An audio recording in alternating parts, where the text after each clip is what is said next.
Hello friends. Okay, तो start करते हैं। क्लास 10th का चैप्टर फर्स्ट केमिस्ट्री का है, रासायनिक अभिक्रिया एवं समीकरण।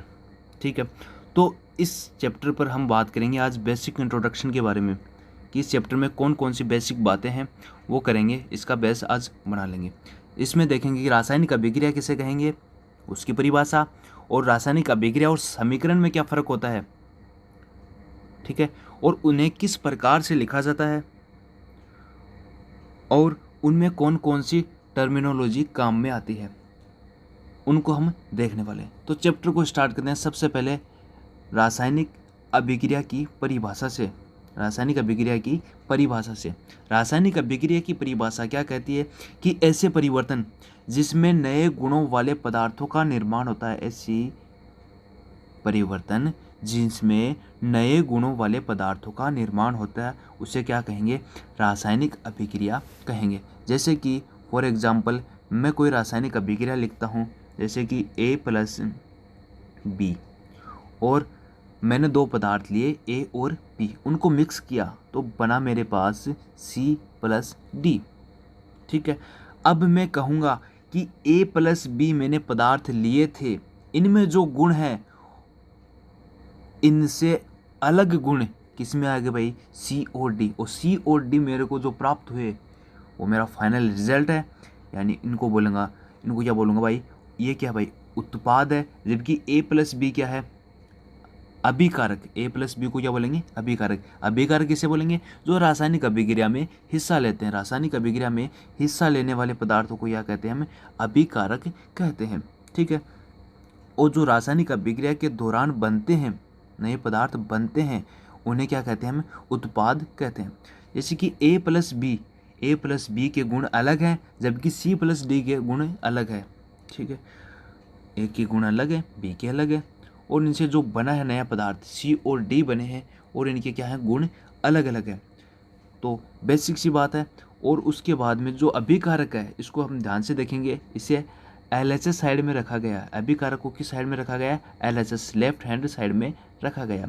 दूसरी बात है उत्पाद। उत्पाद किसे कहेंगे, ऐसे पदार्थ जिनका निर्माण किसी रासायनिक अभिक्रिया में होता है। ऐसे पदार्थ जिनका निर्माण किसी रासायनिक अभिक्रिया में होता है, उन्हें क्या कहते हैं, हम उत्पाद कहते हैं। इन्हें RHS राइट हैंड साइड में रखा जाता है।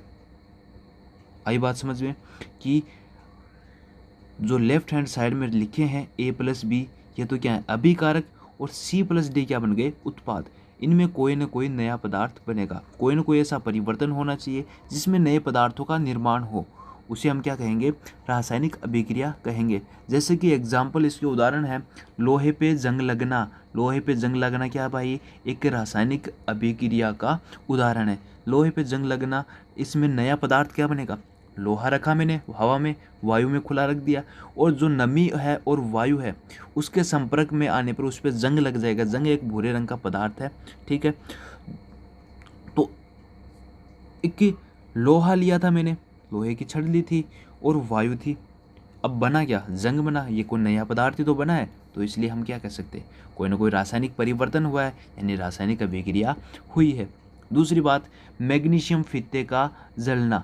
मैग्नीशियम फीते का जलना, मैग्नीशियम धातु है, जब उसकी भी ऑक्सीजन के साथ अभिक्रिया करवाई जाती है या उसका दहन करवाया जाता है तो मैग्नीशियम ऑक्साइड का निर्माण होता है। तो मैग्नीशियम ऑक्सीजन अलग चीज़ है, जबकि मैग्नीशियम ऑक्साइड अलग चीज़ है, तो नए पदार्थ का निर्माण हुआ। श्वसन भी उसी प्रकार से है। श्वसन जैसे कि हम श्वास लेते हैं, लेते तो ऑक्सीजन गैस है, जबकि छोड़ते कौन सी है, CO2 तो छोड़ते हैं। यानी कहने का मतलब है हमने ग्रहण की ऑक्सीजन, छोड़ी CO2। इसका क्या मतलब है कि कुछ ना कुछ नया पदार्थ बना है अंदर, तभी तो CO2 बाहर निकली है। दूसरी बात है दही का बनना। दही का बनने का मतलब है मैंने क्या किया, दूध लिया, उसमें कुछ मात्रा में लैक्टिक एसिड बैक्टीरिया या कुछ जीवाणु डाले, या मैंने हम अपनी साधारण भाषा में बोलूँ तो मैंने जावन डाली। ठीक है, डालने के पश्चात क्या हुआ, पहले तो दूध था वो, अब किस में बदल गया भाई, दही में बदल गया। दही में बदल गया, इसका मतलब क्या हुआ, नए पदार्थ का निर्माण हुआ है। यहाँ पर कोई ना कोई रासायनिक अभिक्रिया हुई है। भोजन का पाचन है, मैंने भोजन ग्रहण किया, ग्रहण करने के पश्चात मुझे ऊर्जा की प्राप्ति होती है, मैं तंदुरुस्त हो जाता हूँ, मैं रोग मुक्त हो जाता हूँ। इसका मतलब क्या हुआ कि कुछ न कुछ नए पदार्थ का निर्माण हुआ है। भोजन मैंने बड़े बड़े टुकड़ों में ग्रहण किया था, उनके छोटे छोटे टुकड़े बन गए, यानी कि क्या हो रहा है, भोजन का पाचन ही तो हो रहा है। ये क्या है, कोई ना कोई रासायनिक अभिक्रिया का उदाहरण है। दूध का फटना भी क्या भाई है कि रासायनिक अभिक्रिया का उदाहरण। प्रकाश संश्लेषण क्रिया द्वारा भोजन का निर्माण, प्रकाश संश्लेषण क्रिया में क्या होता है भाई, भोजन का निर्माण होता है। ठीक है, यानी कि पौधे क्या करते हैं, कार्बन डाइऑक्साइड गैस वातावरण से ग्रहण करते हैं, जबकि जड़ों से जल जाता है। और दोनों क्या करते हैं, रासायनिक अभिक्रिया करते हैं और किसका निर्माण करते हैं, कार्बोहाइड्रेट या ग्लूकोज का निर्माण करते हैं। और इसमें क्या हुआ, कोई ना कोई नया पदार्थ बना है। पहले क्या काम में आए थे, कार्बन डाइऑक्साइड गैस और जल प्राप्त हुआ था, उसके बाद में बना गया कार्बोहाइड्रेट या ग्लूकोज बना। ठीक है, यानी कहने का मतलब सिंपल सा है कि यहाँ पर भी क्या हुई, कोई ना कोई रासायनिक अभिक्रिया हुई। अब हम नेक्स्ट बात करने वाले हैं कि रासायनिक अभिक्रियाओं के प्रेक्षण मैं किस प्रकार से प्रेक्षित कर पाता हूँ, किस प्रकार से उनमें क्या परिवर्तन देखता हूँ कि मैं कहता हूँ कि यह रासायनिक अभिक्रिया हुई है। वहाँ पर एक देखा जा सकता है कि रंग में परिवर्तन हो सकता है। कोई पदार्थ मैंने पहले किस रंग का लिया था और जब अभिक्रिया हुई उसके पश्चात कलर चेंज हो गया। ठीक है, दूसरी बात हो सकती है तापमान में परिवर्तन होना, यानी कि पहले टेम्परेचर कुछ और था और अभिक्रिया होने के पश्चात टेम्परेचर कुछ और है।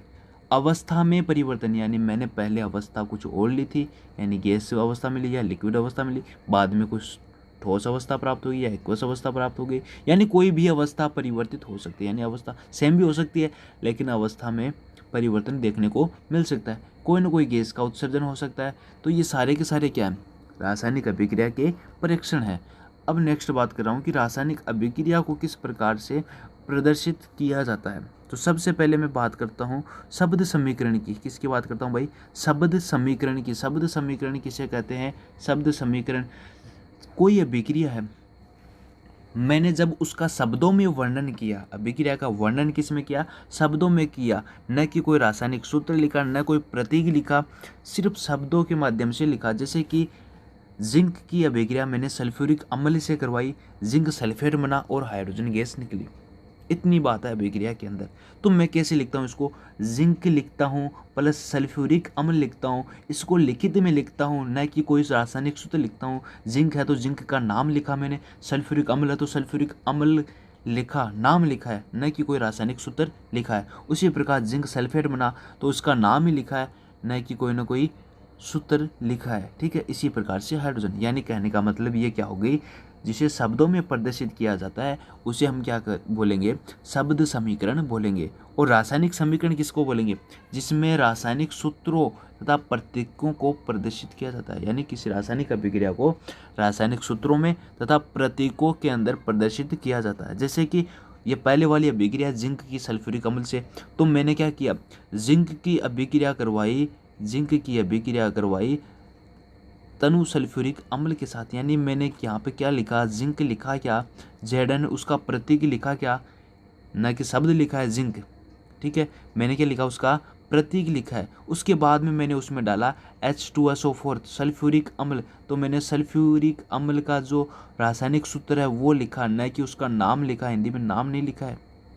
ठीक है, उसके पश्चात मुझे प्राप्त हुआ उत्पाद के रूप में जिंक सल्फेट, जिंक सल्फेट, उसका सूत्र क्या होता है भाई, ZnSO4 होता है। तो मैंने ZnSO4 को लिखा, न कि उसका नाम लिखा है, शब्दों में नहीं लिखा है कि जिंक सल्फेट है, मैंने क्या लिखा, रासायनिक सूत्र।